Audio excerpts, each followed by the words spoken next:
ఈ కుటుంబాన్ని నీ సంఘంలో నిలబెట్టావు, స్థిరంగా ఉంచావు నాయన.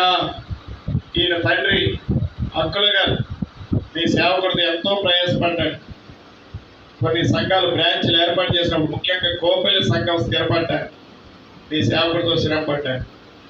ఇదిగో రాబట్టి ప్రభా, తనకి నోటి మాధ్యం ఉన్నప్పటికీ, తనకి ప్రభా స్వరం గట్టిగా రాకపోయినా ఆశతో ఆసక్తితో తన కుటుంబాన్ని కానీ సంఘాన్ని కానీ ఎంత అవకాశం దొరికితే అంత అవకాశం ఉపయోగించుకొని నీ పనిలో వాడబడుతున్నాడు.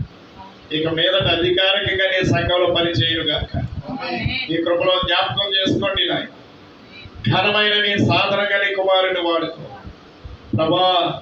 నాయనకి స్తోత్రం. నీ చిత్తమైతే ఒక గృహస్థ జీవితంలో కూడా స్థిరపడి నీ పని చేయడానికి తగిన కృపతో నీ కుమారు క్రీస్తు యేసు పరిశుద్ధ నామములో ప్రార్థిస్తున్నాం తండ్రి. యొక్క కుమారుని యొక్క పరిశుద్ధాత్మ నామములో యేసు క్రీస్తు కృపా సంఘ సేవకుడిగా నేను ప్రతిష్ఠిస్తున్నాను.